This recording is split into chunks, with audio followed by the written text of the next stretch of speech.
the smoke, the flames, and the frightened faces. All in a firefighter's line of duty. But Chief William Hitchcock remembers the night it wasn't the fire that almost stopped him. Oh, I was scared to death. But the fire escape that broke underneath him. Where the railing just came away from the building. And our investigation found across Massachusetts more unsafe fire escapes. Rusty, deteriorating, crumbling, broken. And what state officials didn't know, the system they set up to keep fire escapes safe is also falling apart. The potential ramifications are disastrous. So let's look at this one. This expert ironworker is licensed to build, maintain, and inspect fire escapes. So then over here? For months, we examined dozens of them with alarming results. Looking at this today, would this pass inspection? No. In dormitories, at theaters, at homes, and apartment buildings. Rust is actually eating away the metal of the fire escape. Correct. And the bottom line? It'll get weak and then eventually it'll fall. This one has rotted connections. This one missing bolts, twisted metal. Would the stairs come down? No, never come down. This one a broken tread. So how dangerous is it for the people inside this building? This fire escape is definitely going to put somebody either in the hospital or it's going to put somebody in a cemetery. Fire escapes are so critical. The state building code requires they be certified for structural adequacy and safety every 5 years. But our investigation found that safeguard is simply being ignored. Here's proof. We chose fire escapes at random in Boston, Somerville, Cambridge, Worcester, and here in Quincy. We checked building department files. But there's no fire escape certification. Not in this file. To see if building owners had submitted their mandatory inspection reports. There's no certification in this one either. Right. Bottom line, not one we checked in Quincy had been certified as safe. And the director of inspectional services admitted because of staffing shortages, the city has no idea how many other fire escape owners are breaking the rules. And as a result, do you know how many fire escapes in your city are safe or not? Well, I don't know. In Worcester, not one we checked was certified. In Somerville, No. 4 more fire escapes. Did it fall through the cracks? Yeah. Not one up-to-date certification. And again, no system for keeping track. How can they get away with that? I guess that the shortest answer of all is because we don't have the resources to sit here and follow up on these things. If structural deficiencies are reported, local building inspectors can actually evacuate residents until repairs are made. Would you talk to us on camera about this? No? But when we surveyed 24 more communities, most admitted they had no idea how many fire escapes were certified. In Taunton, inspectors told us they haven't seen a certification in 25 years. Northampton officials said it's a cold day in hell when that happens. In Cambridge, too, not one of our test buildings was certified, and the official in charge would not come out to discuss it. In Boston, where there are more than 8,000 fire escapes, again, according to inspectional services, not one we checked was certified. Officials know they are required to enforce the building code, but they admit they don't always know if owners are breaking the law. The building code is being ignored. Right, but it's difficult to write a violation when you don't have knowledge of something like that. But state officials say for a critical issue like this, communities should know. And they warn the Massachusetts building code is not optional. Does it worry you that these fire escapes are not being certified? This is an important issue and should not be ignored.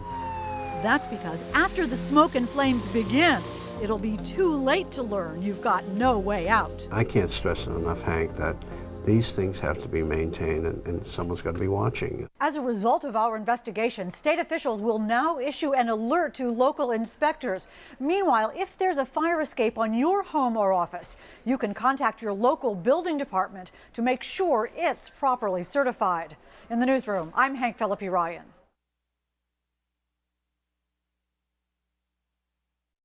So whether you're an inspector or whether you're somebody, you have your own home, you have your own building, the first thing is the law is very clear. It must be structurally sound and must be kept painted. So is the fire escape painted or is it not painted?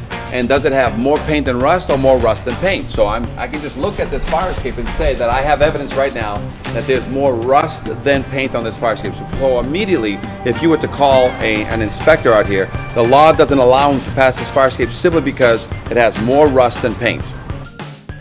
And structural means that if the fire escape is 50 to 75 years old, when any inspector is looking at it, he's got to see some evidence of maintenance. And maintenance means that I have to see a change in bolts, I have to see a change in rivets, I have to see some new hardware, because when I go up to a fire escape I see nothing but original hardware. That hardware is 50 to 75 years old. It's been out in the weather 50 to 75 years, and it's just impossible for not one of those rivets, one of those bolts to be changed in 50 to 75 years. And whenever that occurs, what I have is a fire escape that somebody's been constantly painting, but they've never done anything structurally to it. So now that makes the entire fire escape pretty much suspect.